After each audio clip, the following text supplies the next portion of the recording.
विद्यार्थी मित्रांनो नमस्कार. तर आजपासून आपण चरक सिद्धिस्थानवर ही लेक्चर सिरीज स्टार्ट करत आहोत.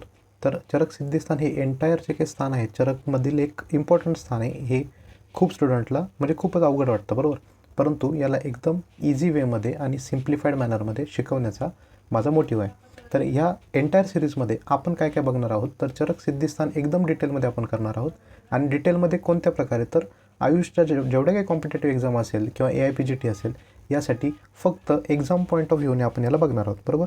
म्हणजे चरक सिद्धिस्थान तसं डिटेलमध्ये जर खूप करायला गेलो आपण, तर प्रॅक्टिसच्या दृष्टिकोनातून प्रॅक्टिकल इम्प्लिमेंटेशन करताना चरक सिद्धिस्थान हे खूप डिटेलमध्ये बरोबर, म्हणजे पंचकर्माचा जो काही एंटायर जो पार्ट आहे तो चरक सिद्धिस्थानमध्ये कवर होतो. तर एवढ्या डिटेलमध्ये खरंच आपल्याला जाण्याची सध्या तरी गरज नसते. म्हणजे खूप विद्यार्थ्यांची चूक काय होते की ते अभ्यास करत असताना खूप प्रॅक्टिकल पॉईंट ऑफ व्ह्यूने डिटेलमध्ये जाण्याचा प्रयत्न करतात, परंतु कॉम्पिटेटिव्ह एक्झाम्समध्ये एवढे डिटेलमध्ये किंवा प्रॅक्टिस पॉईंट ऑफ व्ह्यूने प्रश्न विचारले जात नाहीत आणि याच ठिकाणी विद्यार्थ्यांची चूक होते आणि त्यांना आपले मार्क्स त्या ठिकाणी गमावे लागतात.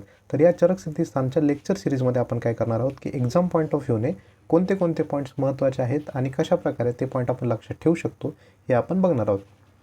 तर या लेक्चर सिरीजमध्ये आपण कशाप्रकारे टॉपिक कवर करणार आहोत, तर माझा मोटिव्ह आहे की सर्व विद्यार्थ्यांनी संहिता असल्या पाहिजे बरोबर. तर मी तुम्हाला संहितामधून एक्झॅक्ट श्लोक वाईज शिकवणार आहे, म्हणजे एक्झॅक्ट कोणत्या श्लोकमध्ये कोणता पार्ट तुम्हाला लक्षात ठेवायचा आहे तो तिथे मी हायलाईट करून तुम्हाला शिकवणार आहे. आणि जिथे जिथे मला वाटेल की इझी फॉर्ममध्ये तुम्हाला टेब्युलर फॉर्मॅट किंवा कुठे कुठे मला वाटलं की नोट्स फॉर्मॅटमध्ये तुम्हाला प्रोव्हाइड करावं, तर मी मध्ये मध्ये ते देखील तुम्हाला ॲड करेल.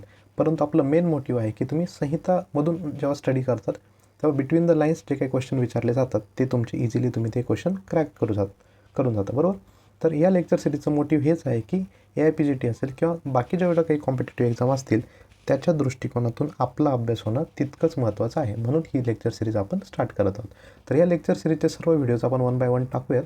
तर आज ही एक इंट्रोडक्टरी लेक्चर होतं की चरक सिद्धिस्थानची लेक्चर सिरीज कशाप्रकारे आपण स्टार्ट करत आहोत. तर आता सुरुवात आपण पहिल्या अध्यायापासून करूयात आणि पूर्ण एंटायर जे चरक सिद्धिस्थान आहे जे की तुम्हाला कॉम्प्लिकेट वाटते ते आपण पूर्ण आणि एकदम इझी आणि प्रॅक्टिकल वेमध्ये कवर करण्याचा प्रयत्न करूयात. ओके,